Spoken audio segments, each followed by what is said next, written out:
Sands Hotel and Casino, Las Vegas, March 22nd, 11:43 p.m. Dean Martin walked down the narrow backstage corridor toward his dressing room, loosening his bow tie after another successful evening performance in the Copa Room. The King of Cool had just finished his set to thunderous applause, delivering his trademark combination of smooth vocals and effortless charm that made everything look easy, even when it wasn't.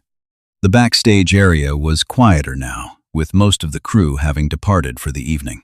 Dean's footsteps echoed softly on the polished concrete floor as he made his way past the maze of equipment cases and costume racks that cluttered the narrow hallways behind Las Vegas's most prestigious showrooms. As he passed the guest dressing rooms, Dean heard something that stopped him cold, the sound of someone crying. Not just tears, but deep, soul-wrenching sobs that seemed to come from a place of profound hurt and disappointment. Dean paused outside the half-open door of dressing room 3 and saw something that would haunt him for the rest of his life. Elvis Presley, the king of rock and roll, sitting alone on a folding chair with his head in his hands, tears streaming down his face as he held a crumpled newspaper clipping in his trembling fingers. What Dean Martin did next would shock everyone who witnessed it, reveal the true character of both legends, and create a bond between them that would last until Dean's final days. The devastating review that broke Elvis's spirit had appeared that morning in the Las Vegas Review-Journal, written by entertainment critic Ralph Pearl, a man known for his savage assessments of performers who didn't meet his exacting standards. Pearl's review of Elvis's previous night's performance at the International Hotel was unlike anything Elvis had ever experienced, a systematic destruction, not just of his show, but of his worth as a performer and as a person. Elvis Presley's latest Vegas engagement proves that the king has no clothes, Pearl had written with deliberate cruelty. What we witnessed last night wasn't entertainment. It was a desperate, aging performer, clinging to moves and mannerisms that stopped being relevant a decade ago. The hip swiveling that once seemed dangerous now appears pathetic. The voice that once conveyed authentic emotion now sounds calculated and hollow. But Pearl wasn't finished. The review continued with even more personal attacks. Presley's weight gain and obvious health problems have transformed him from a dynamic performer into a sad caricature of his former self. The audience's enthusiastic response only proves that nostalgia can make people applaud anything, even the public decline of what was once a genuine talent. The final paragraph was the cruelest cut of all. Elvis Presley should do his fans a favor and retire before he completely destroys the memory of what he once represented. Some legends have the wisdom to leave the stage while they're still legends. Others become cautionary tales about the price of refusing to accept that time has passed them by. Elvis had read the review that morning in his suite at the International Hotel, and the words had hit him like physical blows. Despite his enormous success, despite the sold-out shows and screaming crowds, Elvis had always been deeply sensitive to criticism, particularly criticism that questioned his authenticity or suggested that his best days were behind him.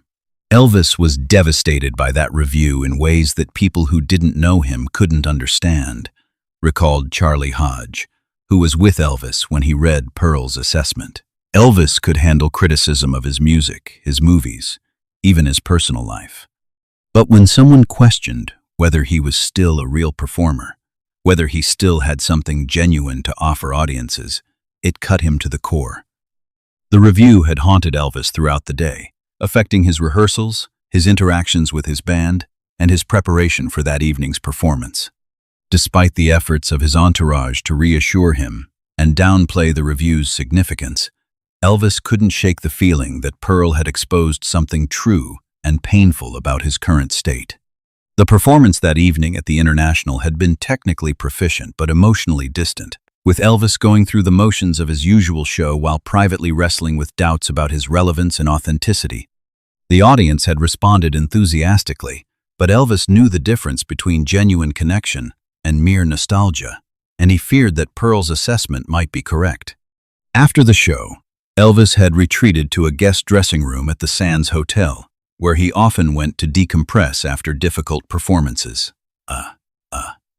He had hoped that solitude would help him process the day's emotional turmoil, but instead, the silence had amplified his doubts and fears until they became overwhelming. Dean Martin's presence at the Sands that evening was the result of his ongoing residency at the hotel's Copa Room, where he had been performing his signature blend of music and comedy for a sold-out crowd. Dean's own show had gone smoothly, filled with the relaxed confidence and apparent effortlessness that had made him one of Las Vegas's most beloved performers.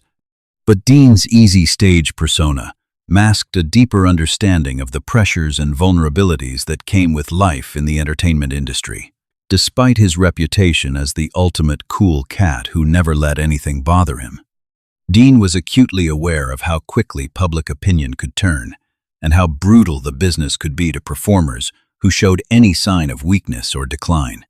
When Dean heard the crying from the dressing room, his first instinct was to continue walking and allow Elvis his privacy.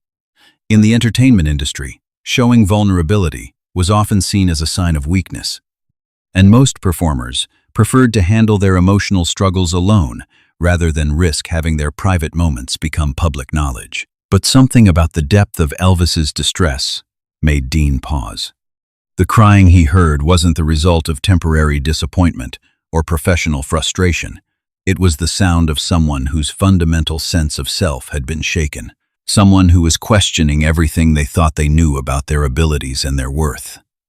Dean gently pushed the dressing room door open and saw Elvis in a state of complete emotional breakdown, holding the crumpled review and shaking with sobs that seemed to come from the deepest part of his soul. "Kid," Dean said softly, using the informal term that reflected his affection for the younger performer. "What's going on here?" Elvis looked up, his face streaked with tears and filled with embarrassment at being discovered in such a vulnerable state. "I'm sorry, Dean," Elvis managed to say between sobs. "I didn't mean for anyone to see me like this." Dean stepped into the room and closed the door behind him, ensuring that Elvis's moment of vulnerability would remain private. What Dean said next would surprise everyone who witnessed it, including Elvis himself. "See you like what?" Dean asked, settling into a chair across from Elvis. "See you like a human being who gives a damn about what he does. Kid, if you weren't crying after reading garbage like that, I'd be worried about you." Dean's response was the opposite of what Elvis expected. Instead of embarrassment or discomfort at Elvis's display of emotion, Dean showed understanding and even approval. In Dean's worldview, caring deeply about your craft was a sign of professionalism and integrity, not weakness. "But Dean," Elvis said, his voice still shaking, "what if he's right? What if I am just a has-been going through the motions?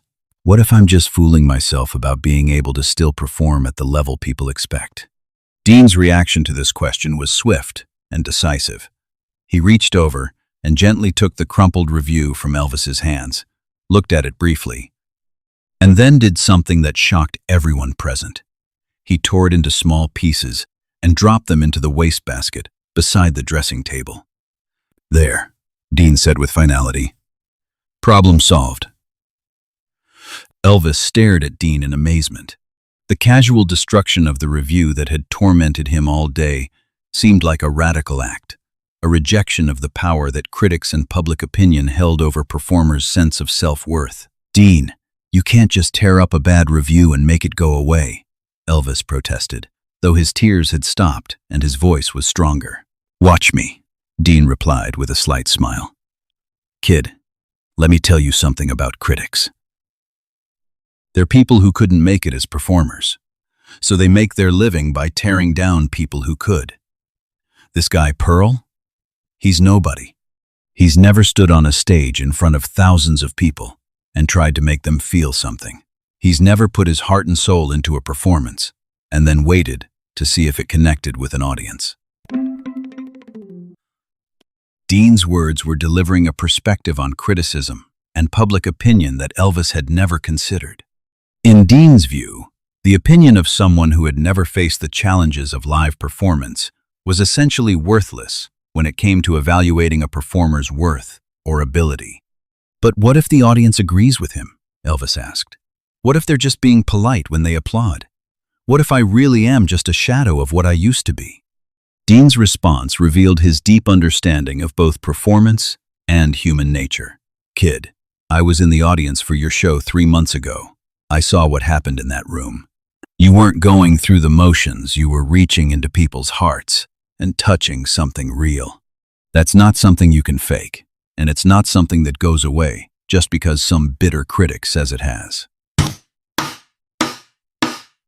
The validation from Dean meant more to Elvis than reassurance from his manager, his band, or even his fans, because it came from a peer who understood the craft of performance at the highest level. Dean's assessment carried the weight of professional expertise and personal integrity. But Dean wasn't finished. He reached into his jacket pocket and pulled out a flask, unscrewed the cap, and offered it to Elvis. "Here," Dean said, "take a drink of this." Elvis accepted the flask and took a small sip, the warmth of the alcohol helping to calm his nerves and steady his emotions. "Now," Dean continued, "I want you to do something for me.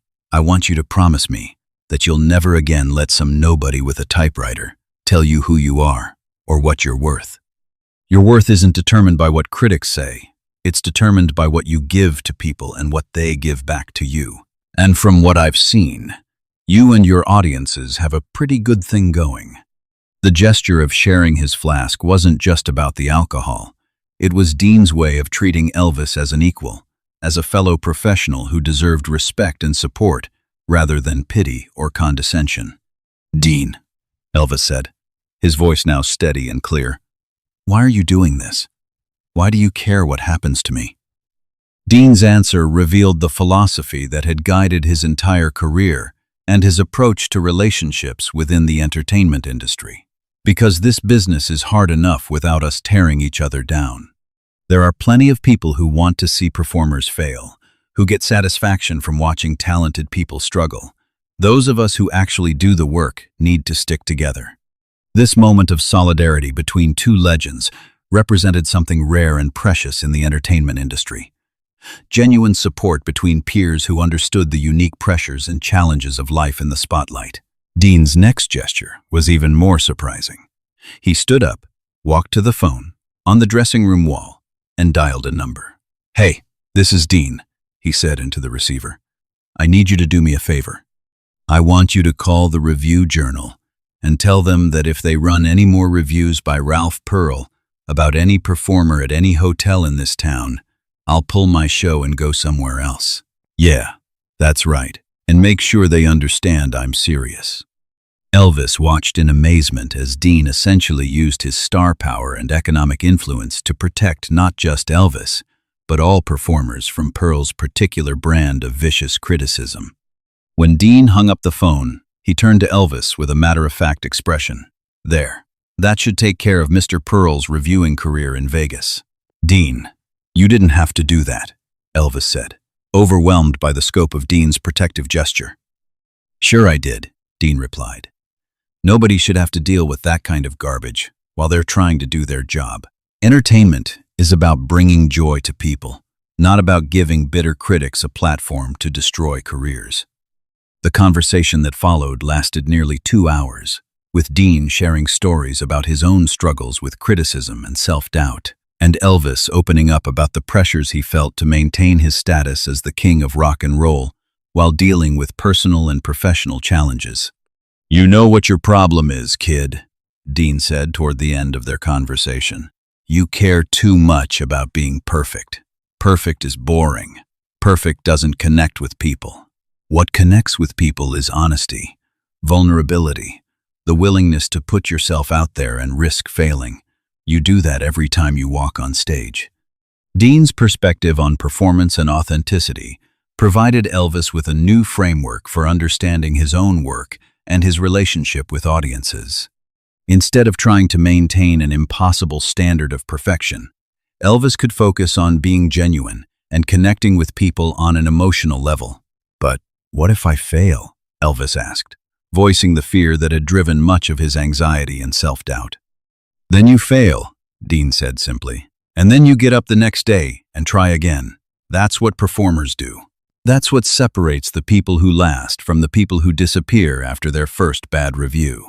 As their conversation wound down, Dean made one final gesture that would cement their friendship and provide Elvis with ongoing support throughout the challenges ahead. He wrote his private phone number on a piece of paper and handed it to Elvis.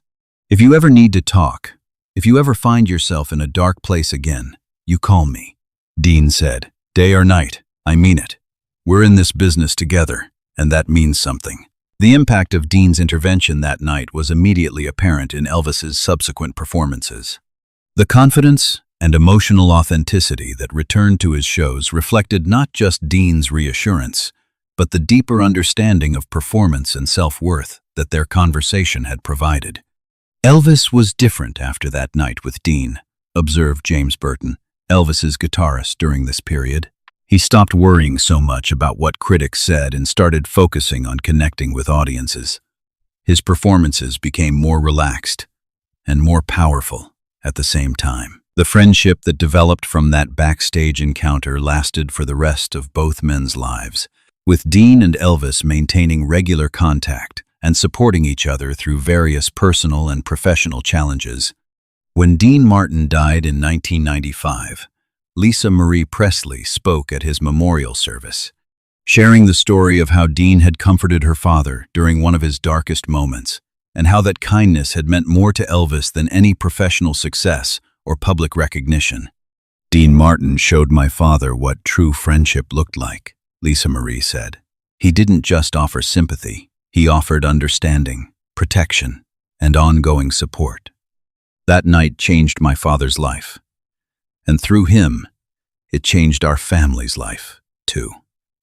The story of Dean Martin finding Elvis Presley crying backstage and responding with such genuine compassion and practical support has become one of the most beloved legends in entertainment history, representing hope that even in an industry known for its cruelty and competitiveness, moments of authentic human connection and mutual support were not only possible, but transformative. In tearing up that cruel review and making those protective phone calls, Dean Martin didn't just help Elvis Presley through a difficult night. He demonstrated what true professionalism and genuine friendship looked like in an industry where both were often in short supply.